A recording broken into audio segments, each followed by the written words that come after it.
सरकार की मानसिकता। Ajay Kumar Jha, mobile number. औद्योगिकरण सरकार और समाज की का आवश्यक अंग है, इसे कोई नकार नहीं सकता है। लेकिन औद्योगिकरण किस मूल्य पे हो, इसका आकलन सरकार को और समाज को क्या करना पड़ता है। ये सोशल इम्पैक्ट बाद के स्टेज में आई। पहले ही इनका रोल था कि समाज के बीच में बैठते, लोगों से मिलते, जमीन का जो आकलन था उसको करते, उसका इम्पैक्ट को देखते और तब रिपोर्ट बनाते कि ये जमीन चिन्हित किया जाए या नहीं।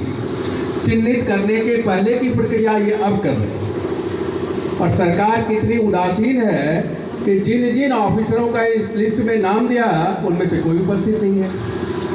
यानी सरकार की मानसिकता है कि किसी तरह फॉर्मेलिटी को पूरा किया जाए और रिपोर्ट किसी तरह आगे बढ़ा दिया जाए। ये इनकी प्रक्रिया का हिस्सा है, इसलिए ये करने आए। कि जान लीजिए कि इनको स्टेज को पार करना होता है कि सोशल इम्पैक्ट दिखाना है कि हमने एक मीटिंग की और मीटिंग में ऐसे ऐसे हुआ। लेकिन यहाँ अगर आप ईमानदारी से देखेंगे तो 100% विरोध है। लोगों का रेसिडेंशियल लैंड ले रहे हैं, लोगों का कॉमर्शियल लैंड ले रहे हैं, लोगों की कृषि की भूमि जो कि उसका जीवन का आधार है उसको छीन रहे हैं। और आपका इम्पैक्ट कैसा करने आए हैं। और उस पर जो सोशल इम्पैक्ट देखने हैं, सोसाइटी से दूर मीटिंग रख दी आपने।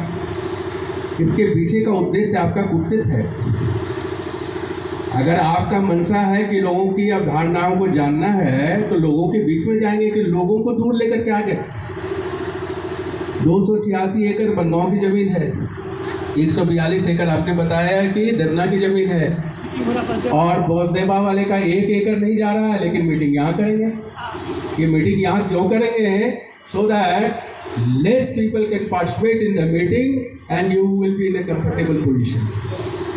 ये अगर उद्देश्य है आपका तो अच्छी है ऐसे उद्देश्य। और डीएम साहब का इतना हजारों लोगों की ज़मीन जा रही है, हजारों लोगों का जीवन दुखी होने जा रहा है। डीएम साहब क्या चीज़ में बिजी हैं? तो उनके लिए अगर ये लिस्ट इम्पॉर्टेंट चीज़ है तो आज की मीटिंग को रद्द करके दूसरे दिन करते और बनगांव के बीच में होना चाहिए था, ताकि हजारों लोग आते और हजारों लोगों की जनभावना से आप लोग रूबरू हो पाते। लेकिन आप तो फॉर्मेलिटी करने में लगे हुए हैं। सभी लोगों ने विरोध किया कि ये उनके जीवन का आधार है और 1 इंच भी जमीन आपको देने की स्थिति में लोग नहीं है।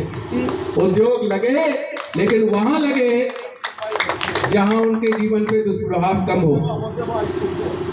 इसीलिए जमीन का चयन करने से पूर्व, जमीन का ऐसे बहुत सारे लोगों ने आपको सुझाव दिया कि धार के पश्चिम हो, बहुत सारा जमीन वहाँ है जो कि नॉन अप्रोचेबल है, बहुत ज़्यादा खेती लोग नहीं कर पाते हैं, इसीलिए लोगों ने सुझाव दिया। लेकिन कुछ लोगों का जमीन वहाँ भी प्रभावित होगा।